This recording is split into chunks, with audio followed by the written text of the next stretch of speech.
Hello दोस्तों। तो ऐसी वीडियो में बनाना नहीं चाहता, लेकिन कई लोग होते हैं जो छोटी मोटी गलतियां नहीं, बहुत बड़ी गलती कर देते हैं। ऐसी गलती करते हैं कि जैसा लगता है कि उसने सच जानबूझकर ये किया है। वो गलती नहीं होती। तो इस वीडियो को हम देखने वाले हैं और इसमें डिस्कस करेंगे कि क्या है पिता इसमें। नहीं है। जब अपनी माँ की कोख में 3 महीने की थी तब मेरे पिताजी एक्सपायर हो गए थे। मेरा भैया 5 साल का था। अब थोड़ा बड़ा हुआ भाई, तो भाई घर का खर्च चला रहा था, सब कुछ। इस डॉक्टर ने मेरे भैया की प्राण ले ली, इसको सजा दिला ली है। मेरे बच्चे की किडनी निकाल ली है वो पाठक शर्मा के दोनों निकाल लिए, बच्चे की दोनों किडनी निकाल लिए। बिना किडनी का कर दिया, मेरा बच्चा खत्म हो गया। ओके, तो यहाँ पर सीधे सीधे पता चल रहा है कि यहाँ एक Satna medical negligence, child kidney allegedly removed during surgery. Surgery किसी और चीज़ की थी, रिमूव कर ली गई किडनी, दोनों किडनी निकाल ली गई। उसकी वजह से मर गया वो बेचारा जो भी था, बच्चा जो था। और ये आदमी है, वो ये डॉक्टर है, इसने किया है ऐसा काम, ऐसा मतलब काम का ऐसा कांड इसने कर दिया कि इसने पूरे डॉक्टर कॉम को ही, मतलब पूरी जो डॉक्टर एफिनिटी है तो होती है, उसी को ही शर्मसार कर दिया है। और ऐसी बड़ी गलती हो कैसे सकती है किसी से? अगर गलती भी है तो ऐसी बड़ी गलती हो कैसे सकती है? मुझे तो बिल्कुल नहीं लगता कि कोई गलती है कि किसी के ऐसे कैसे हो सकता है कि कोई बच्चा है, ठीक है, उसकी दोनों किडनियाँ निकाल दी जा रही है।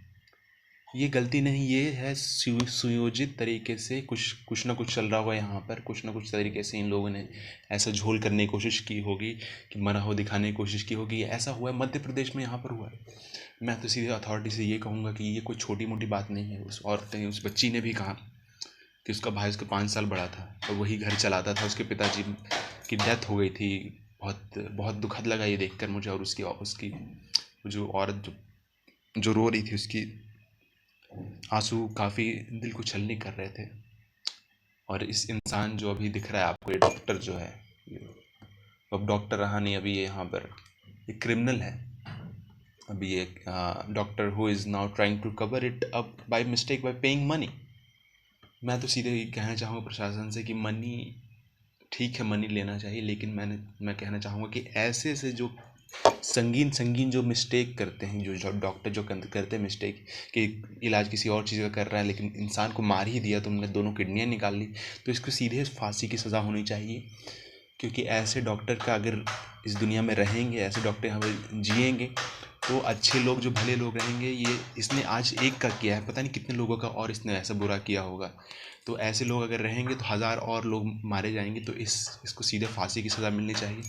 और इसको जीने का कोई हक नहीं है इस दुनिया में। इस दुनिया में 140 करोड़ हम भारतीय हैं। 140 करोड़ भारतीय होकर अगर ऐसे एक इंसान को अगर अगर प्रशासन फांसी दे देता है, तो कोई फ़र्क भी नहीं पड़ने वाला है हमें। तो ना ही इस दुनिया को कोई फ़र्क पड़ेगा, क्योंकि ऐसे लोगों को मर जाना ही बेहतर है। और मैं ये भी कहूँगा कि उस परिवार का तो बच्चा तो आ नहीं सकता, लेकिन अगर उस बच्चे की थोड़ी सी भी अगर शर्म और लाज बची है इस जुडिशरी में, तो उनको इस इंसान का, बीवी बच्चों का तो ख्याल रखना चाहिए। लेकिन मैं कहूँगा कि इसकी आधी ज़मीन, आधी प्रॉपर्टी, आधा एसेट जो भी है, वो उस घर वालों, उस बालिका, उस जिसका इसने इतना बुरा हश्र किया है, उसके घर वालों को दिया जाए। आधा प्रॉपर्टी, आधा एसेट, 50-50 रखा जाए, ताकि इसके घर वालों को परेशानी ना हो और उसके घर वालों को परेशानी ना हो आगे ज़िंदगी बिताने में। क्योंकि आगे जो ज़िंदगी बितानी होगी वो बहुत ही मुश्किल होगी। क्योंकि जैसे मैं देख पा रहा हूँ, एक औरत है, एक बच्ची है, घर में कोई कमाने वाला नहीं है, तो वो कैसे वो कमाएगी? घर के दूसरों के घर के बर्तन ही धो पाएगी। बर्तन धोने में कितने रुपए मिलेंगे उसको? तो मैं तो कहूँगा कि जान के बदले जान ले ली जानी चाहिए प्रशासन के द्वारा। मैं लोगों के द्वारा नहीं कहना चाहूँगा, प्रशासन के द्वारा इसकी जान ले लेनी जानी चाहिए। इसके आधे एसेट को, आधे ज़मीन को, ऐसे जो करप्ट लोग होते हैं उनकी आधी ज़मीन को भी उसको दान कर दिया जाना चाहिए। उसको आधा ज़मीन को, आधा एसेट को, मतलब पैसे और ज़मीन मिलाकर उसको बंटवारा करके उसको दे देना चाहिए। नहीं तो पैसा मांग रहे तो पैसा ही दे दो, हाफ पैसा सब कुछ बेच कर पैसा ही दे दो, वो सबसे बेहतरीन रहेगा।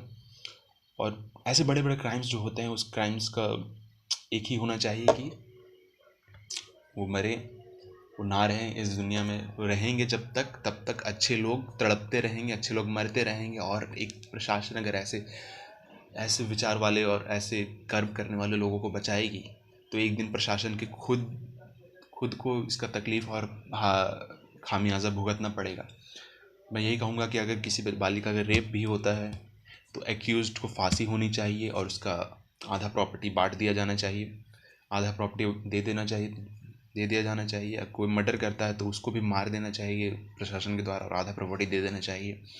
कोई जो हीनियस से हीनियस जो क्राइम कर रहा है उसके साथ यही होना चाहिए, उसको मार दो। क्योंकि 140 करोड़ लोग हैं, उसमें से अगर मैं दावे के साथ तो नहीं कह सकता, लेकिन मैं ये कहूँगा कि सिर्फ ज़्यादा लोग नहीं, बाकी लोग नॉर्मल हैं, बाकी लोग डरपोक हैं, कायर हैं, लेकिन ये जो कुछ कुछ प्रतिशत लोग हैं, जो 1 से 10% लोग हैं, वो उन्होंने हमारे पूरे देश को बर्बाद करने में कोई कसर नहीं छोड़ी। अगर ये ख़त्म भी हो जाएंगे, जो जितने भी 1 करोड़ लोग होंगे जो ऐसे जो हार्ड एंड क्रिमिनल हैं, उनको ख़त्म किया जाना चाहिए। हमारे सिस्टम पे से, हमारे लोगों पे से ये बोझ हटना चाहिए। ऐसे क्रिमिनल्स को ख़त्म कर दो, ऐसे क्रिमिनल्स को मार दो। यही मैं कहूँगा अपनी प्रशासन से।